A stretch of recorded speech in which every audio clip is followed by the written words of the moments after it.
Quantos exemplos nós temos na palavra de Deus que nos ensina como nós podemos nos comportar nos dias de hoje. Sabe qual é o segredo para você ter uma vida vitoriosa, uma vida com Deus vitoriosa? É a obediência. Se você obedecer a palavra de Deus, você está guardado por ela e assim Deus vai te proteger e vai abençoar. Mas quando você decide fazer do seu jeito, aí dá tudo errado. Bom, hoje, segundo Reis, capítulo 18, a partir do versículo 9, nós vamos dar continuidade agora ao final do reinado de Ezequias e vamos ver se aquelas profecias de Isaías vão se cumprir agora. Antes de tudo, vamos pedir a direção? Meu Deus, que o Senhor venha nos guardar e nos proteger e o Teu Espírito venha nos guiar. Nem nós mesmos temos condições de guiar a nós mesmos. Nós dependemos de Ti. Eu Te agradeço mais uma vez e peço que o Senhor nos abençoe através da Tua palavra. Amém. Versículo 9 de 2 Reis 18. E sucedeu no 4º ano do rei Ezequias, que era o 7º ano de Oséias, filho de Elá, rei de Israel, que Salmaneser, rei da Síria, subiu contra Samaria e a cercou. E a tomaram ao fim de 3 anos, no ano 6º de Ezequias, que era o ano 9º de Oséias, rei de Israel, quando tomaram Samaria. E o rei da Síria transportou a Israel para a Síria e os fez levar a Halá e a Abor, junto ao rei de Gozã e às cidades dos Medos. Porquanto não obedeceram à voz do Senhor seu Deus, antes transgrediram a sua aliança. E tudo quanto Moisés, servo do Senhor, tinha ordenado, nem o ouviram, nem o fizeram. Então, aqui está o segredo, a obediência. Faltou obediência, veio o mal. E ele conseguiu acesso. Por exemplo, é como você vai dormir e deixa a porta da sua casa aberta, né? É uma loucura. É tipo pedindo para o bandido entrar e roubar. Então, a desobediência é exatamente isso. É você ir dormir e deixar a porta aberta. Quando você obedece, você pode ir dormir, mas a porta está fechada. O mal não entra. No 13. Porém, no ano 14º do rei Ezequias, subiu Senaqueribe, rei da Síria, contra todas as cidades fortificadas de Judá e as tomou. Então Ezequias, rei de Judá, enviou o rei da Síria a Laquis, dizendo: pequei, retira-te de mim, tudo o que me impuseres suportarei. Então o rei da Síria impôs a Ezequias, rei de Judá, 300 talentos de prata e 30 talentos de ouro. Assim deu Ezequias toda a prata que se achou na casa do Senhor e nos tesouros da casa do rei. Você lembra que nós lemos alguns vídeos anteriores que Ezequias tomou uma atitude errada. Quando veio alguém da Babilônia, ele ficou tão feliz e queria fazer uma aliança que ele mostrou todos os tesouros daquela casa, né? Agora chegou a hora de se cumprir a profecia, porque Deus chamou a atenção de Ezequias. Ele errou, mas errou feio. E agora a coisa ficou feia, porque ele perdeu todo o tesouro do reino. 16. Naquele tempo, cortou Ezequias o ouro das portas do templo do Senhor e das ombreiras de que Ezequias, rei de Judá, as cobria e deu ao rei da Síria. Contudo, enviou o rei da Síria a Tardã e a Rabzares e a Rabzeque de Laquis com grande exército ao rei Ezequias a Jerusalém. Subiram e vieram a Jerusalém. E subindo e vindo eles, pararam ao pé do aqueduto da piscina superior, que está junto ao caminho do campo do lavandeiro. E chamaram o rei, e saíram a eles Eliaquim, filho de Iaquias, o mordomo, e Sebna, o escrivão, e Joá, filho de Asaf, o cronista. E Rabzaque lhe disse: ora, dizei a Ezequias, assim diz o grande rei, o rei da Síria, que confiança é esta em que te estribas? Dizes tu, porém, são palavras só de lábios, aconselho e poder para a guerra. Em quem, pois, agora confias que contra mim te rebelas? Eis que agora tu confias naquele cajado de cana quebrada no Egito, no qual se alguém se encostar, entrar-se-lhe-á pela mão e a furará, assim a Faraó, rei do Egito, para com todos os que nele confiam.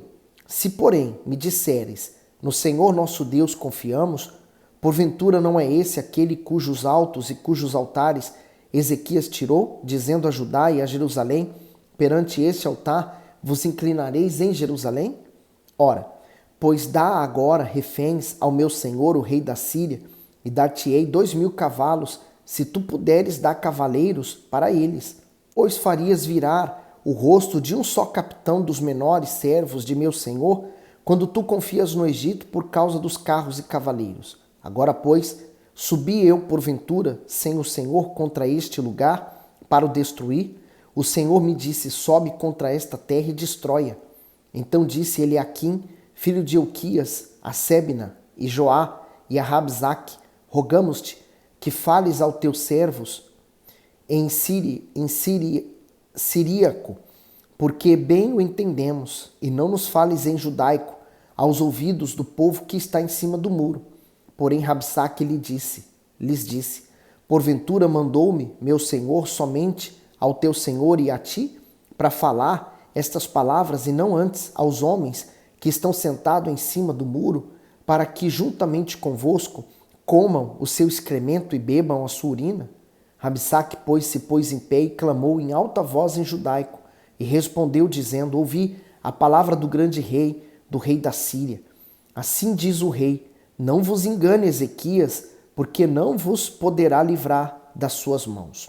Nem tampouco vos faça Ezequias confiar no Senhor, dizendo, certamente nos livrará o Senhor, e esta cidade não será entregue na mão do rei da Síria. O comentário diz, não vos engane, a ganância dos assírios era imensa, e a sede de vingança reluzia nos olhos deles.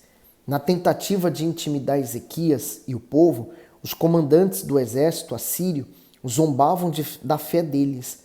Mas o rei não deu ouvidos àquelas palavras de dúvida. Ao contrário, diante do Todo-Poderoso, Ezequias se humilhou, orou e confiou, e ele lhe deu a vitória sobre aqueles inimigos. E assim também temos que ser nós, com respeito aos problemas que nós enfrentamos. Você não pode entregar força ao diabo. Por exemplo, um dos pensamentos que o diabo ele mais trabalha na cabeça das pessoas é fazendo elas acreditar que para a vida delas não tem mais jeito. Então, elas abandonam a fé, elas desistem de tudo.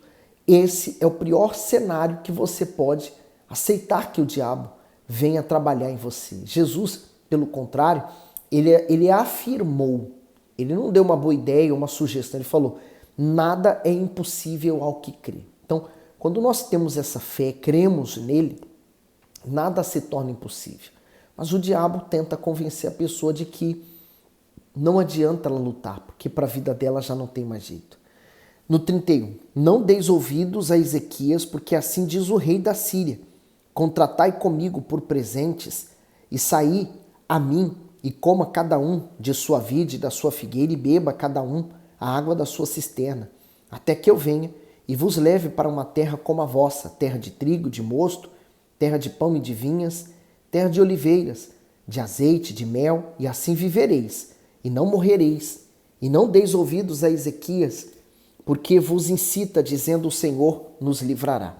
Eu vejo a mesma coisa acontecendo hoje no meio dos servos de Deus, que pensam assim, não, eu estou inseguro aonde eu estou, eu preciso sair para poder viver a minha vida e alcançar os meus recursos, né? Assim também o diabo está sugerindo que o povo siga esse inimigo, porque lá eles vão ter exatamente a mesma coisa, quer dizer, o engano, né? O diabo, a pessoa quando ela sai do reino de Deus e ela volta para as trevas, da onde ela um dia saiu, o diabo não vai destruir a vida da pessoa logo de princípio. Ele vai primeiro enganar aquela pessoa. Tem uma música do Sérgio Lopes que diz assim, o mundo me deu flores quando eu lá cheguei, todos os prazeres lá eu encontrei. E não pude ver os laços e quantos embaraços me esperavam. A vida do filho pródigo foi exatamente assim. Quando ele decidiu sair da casa do pai, ele não viu os laços que esperava por ele. Pelo contrário, a vida foi muito boa, mas depois veio os laços e a destruição. No 33, porventura os deuses das nações puderam livrar cada um a sua terra das mãos do rei da Síria? Quem é feito dos deuses de Amate e de Arpade? Que é feito dos deuses de Sevarvaim, Ena e Iva, porventura livraram a Samaria da minha mão? Quais são eles, dentre todos os deuses das terras, que livraram a sua terra da minha mão, para que o Senhor livrasse a Jerusalém da minha mão? Porém, calou-se o povo e não lhe respondeu uma só palavra, porque mandado do rei havia dizendo, não lhe respondereis. Então, Eliaquim, filho de Ilquias, o mordomo, e Sebna, o escrivão de Joá, filho de Asaf, o cronista, vieram a Ezequias com as vestes rasgadas e lhe fizeram saber as palavras de Rabsaque. O comentário do 36. Não lhe respondereis. O rei Ezequias ordenou ao povo de Israel que nada respondesse aos assírios, mas que tão somente confiasse em Deus. O silêncio do servo do Altíssimo diante da afronta permite que o próprio Senhor o defenda. Quando apelamos para a fé e renunciamos aos nossos sentimentos, ao nosso ego e ao nosso desejo de nos justificar, Deus intervém e age em nosso favor. Assim também nós não podemos ficar conversando com o diabo. Por exemplo, né? Quando uma pessoa conversa com o diabo vem e fala assim, olha, para sua vida não tem jeito. E você fala assim, talvez realmente não tenha jeito, porque nada do que eu faço dá certo. Ele fala, eu te falei, você já fez isso, não deu certo. Fez aquilo, não deu certo. Foi para a igreja, pensou que ia funcionar e não está funcionando. Aí você responde, é verdade. Eu vou para a igreja, mas eu não estou vendo nada. E aí começa a sua conversa com o diabo. E ali o diabo ganha, porque você vai discutir com o diabo vai meter dúvida na sua cabeça. Cuidado, hein? Agora, 2 Reis, capítulo 19. Aconteceu que, tendo Ezequias ouvido isto, rasgou as suas vestes e se cobriu de saco e entrou na casa do Senhor. Então enviou a Eliaquim, o mordomo, e a Sebna, o escrivão, e os anciãos dos sacerdotes cobertos de sacos, ao profeta Isaías, filho de Amós. E disseram-lhe, assim diz Ezequias, este dia é dia de angústia e vituperação, de blasfêmia, porque os filhos chegaram ao parto e não há força para dá-los à luz. O comentário diz, ao rasgar as vestes e se cobrir com pano de saco, Ezequias se despojou de todo título, conhecimento, posição que o impedia de ficar na total dependência do Eterno. O exército de Senaqueribe era muito maior que o dele. Portanto, se o Altíssimo não intervisse, estaria perdido.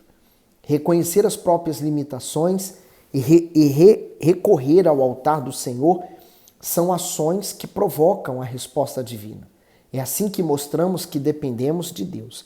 Então não tem qualquer problema você sentir medo, se sentir angustiado, porque nós somos humanos. Mas a questão é o que você vai fazer depois disso. Há pessoas que procuram outro ser humano para desabafar. E essa outra pessoa não pode te ajudar. Quando você recorre a Deus, está recorrendo ao lugar certo. Foi o que Ezequias fez. Ele não podia trazer resposta boa para aquela situação, mas ele sabia quem podia responder. No 4, bem pode ser que o Senhor teu Deus ouça todas as palavras de Rabsaque, a quem enviou o seu senhor, o rei da Síria, para afrontar o Deus vivo e para vituperá-lo com as palavras que o Senhor teu Deus tem ouvido. Faze, pois, oração pelo restante que subiste.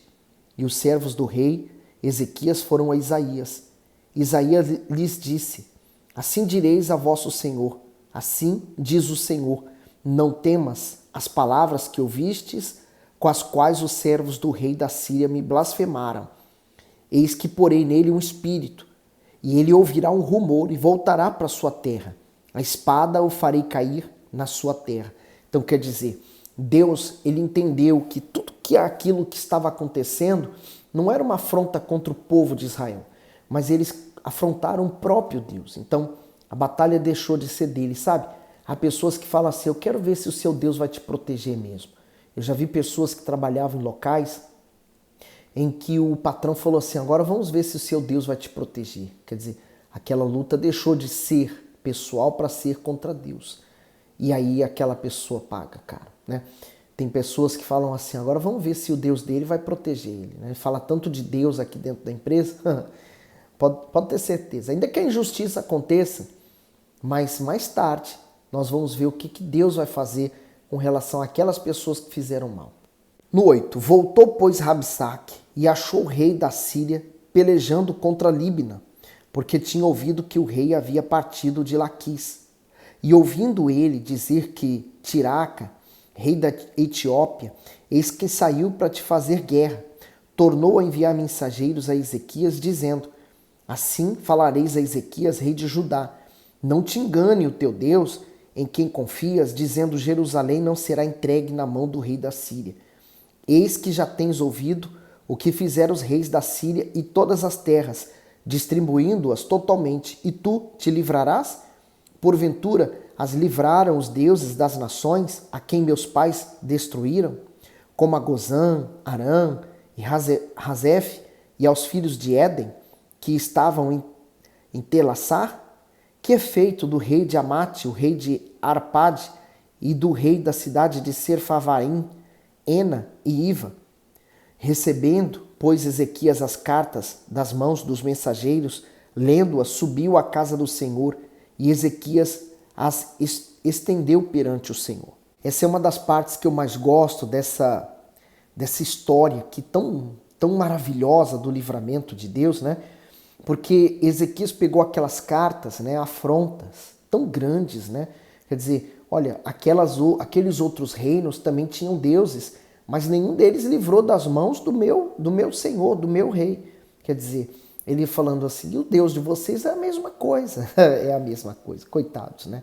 No 15. E orou Ezequias perante o Senhor e disse: ó Senhor Deus de Israel, que habita entre os querubins, tu mesmo, só tu és Deus de todos os reinos da terra. Tu fizeste os céus e a terra. Inclina, Senhor, os teus ouvidos e ouve. Abre, Senhor, os teus olhos e olha. E ouve as palavras de Senaqueribe, que enviou a este para afrontar o Deus vivo.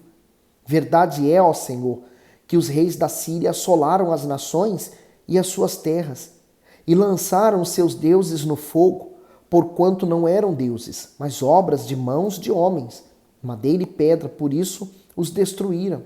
Agora, pois, ó Senhor nosso Deus, te suplico, livra-nos da sua mão, e assim saberão todos os reinos da terra que só tu és o Senhor Deus. O comentário do 14 ao 19, as ameaças. Ezequias apresentou a Deus a carta ameaçadora que recebeu e clamou a ele para que julgasse aquela causa. O rei agiu sabiamente, aproveitando os dias de angústia vivido para mostrar a todo o exército assírio quem era o Deus verdadeiro. Todos nós passamos por situações semelhantes, em que também somos afrontados pelo diabo ou por problemas que desafiam a nossa fé. Quando isso acontece, temos duas opções: nos rendermos intimidados ao mal ou nos prostrarmos diante de Deus, como fez Ezequias. Então, a mesma coisa acontece, ou diariamente, ou sempre, quando nós sofremos um ataque do diabo. Cabe a nós: meu Deus, eu estou sofrendo esses ataques do diabo, ele está me fazendo crer que não é possível. Quer dizer, são as afrontas que o diabo nos faz, né? Mas aí você fala: mas o Senhor é o Deus vivo, porque ele engrandeceu a Deus aqui também. No 20. Então Isaías, filho de Amós, mandou dizer a Ezequias: assim diz o Senhor Deus de Israel, o que me pediste acerca de Senaqueribe, rei da Síria, ouvi. Esta é a palavra que o Senhor falou dele. A virgem, a filha de Sião, te despreza, de ti zomba. A filha de Jerusalém maneia a cabeça por trás de ti. A quem afrontaste e blasfemaste, e contra quem alçaste a voz e ergueste os teus olhos ao alto, contra o Santo de Israel. Por meio de teus mensageiros afrontaste o Senhor, e disseste: com a multidão de meus carros subi ao alto dos montes, aos lados do Líbano, e cortei os seus altos cedros e as suas mais formosas faias, e entrarei nas suas pousadas extremas até no bosque do seu campo fértil. Eu cavei e bebi água estranhas, e com as plantas de meus pés sequei todos os rios do Egito. Porventura, não ouviste que já dantes fiz isto, e já desde os dias antigos o planejei? Agora, porém, o fiz vir, para que fosse tu que reduzisses as cidades fortificadas a montões desertos. Por isso, os moradores delas com pouca força, ficaram pasmados e confundidos. Eram como a erva do campo e a hortaliça verde e o feno dos telhados e o trigo queimado antes do amanhecer. Porém, a teu assentar e ao teu sair e ao teu entrar e ao teu furor contra mim, eu o sei. Por causa do teu furor contra mim e porque a tua revolta subiu aos meus ouvidos, portanto, porém o meu anzol no teu nariz e o meu freio nos teus lábios, e te farei voltar pelo caminho por onde vieste. E isto te será por sinal. Este ano se comerá o que nascer por si mesmo, e no ano seguinte o que daí proceder. Porém, no terceiro ano, semeai e cegai, plantai vinhas e comei os seus frutos, porque o que escapou da casa de Judá e restou tornará a lançar raízes para baixo e dará fruto para cima, porque de Jerusalém sairá o restante e do monte Sião o que escapou. O zelo do Senhor dos Exércitos fará isso. Portanto, assim diz o Senhor acerca do rei da Síria: não entrará nessa cidade, nem lançará nela flecha alguma, tampouco virá perante ela com escudo, nem levantará contra ela trincheira alguma. Pelo caminho por onde vier, por ele voltará. Porém, nesta cidade não entrará, diz o Senhor. Porque eu ampararei a esta cidade para livrar, por amor de mim e por amor do meu servo Davi. Sucedeu, pois, que naquela mesma noite saiu o anjo do Senhor e feriu no arraial dos assírios a 185.000 deles. Levantando-se pela manhã cedo, eis que todos eram cadáveres. Então Senaqueribe, rei da Síria, partiu e se foi e voltou e ficou em Nínive. E sucedeu que, estando ele prostrado na casa de Nisroque, seu deus, Adramaleque e Sarezer, seus filhos, o feriram a espada. Porém eles escaparam para a terra de Ararat, e Esar-Adom, seu filho, reinou em seu lugar. O comentário: o livramento. Quando a derrota parecia certa, o Todo-Poderoso interveio e livrou o seu povo do massacre. Comparado à Síria, reino mais poderoso da época, Judá era uma nação minúscula. No entanto, bastou um anjo enviado pelo Senhor eterno para que um exército de 185.000 homens fosse derrotado. Senaqueribe fugiu humilhado e ainda morreu pelas mãos dos seus filhos. Assim, o Altíssimo foi glorificado por todo o povo e o seu nome ficou conhecido entre as nações. Ainda hoje, ele deseja destruir os inimigos espirituais do seu povo e ser glorificado por meio dele. Por isso, diante das afrontas e dos problemas, em vez de murmurar ou desistir, ouse clamar e agir a fé para alcançar a sua vitória. Senaqueribe não contava com Deus fazendo isso, com certeza. Por isso que ele foi destruído. Olha que humilhação, ele teve que voltar humilhado para casa. Não bastando, ele estava lá de joelhos para o Deus dele, prostrado àquele Deus, e os filhos, a traição, o mataram, né? Pode existir uma dor maior do que essa, ser morto pelos próprios filhos? Então, ele afrontou, não foi Ezequias, não foi o reino de Judá, ele afrontou o próprio Deus. Pensou que ele era mais forte do que o próprio Deus. E aí veio a resposta. Às vezes, por isso que nós temos que entregar a vingança a Deus. A vingança não pertence a nós. Perdoamos aqueles que nos fazem mal, nós perdoamos para recebermos o maior perdão que vem de Deus. Das nossas ofensas, nós perdoamos. Mas aqueles que fizeram mal, plantaram mal, vão colher o que é mal também. Bom, gostou do conteúdo? Dá o seu gosto, põe nos comentários o que Deus falou com você, manda esse vídeo para alguém, tá bom? Fique bem.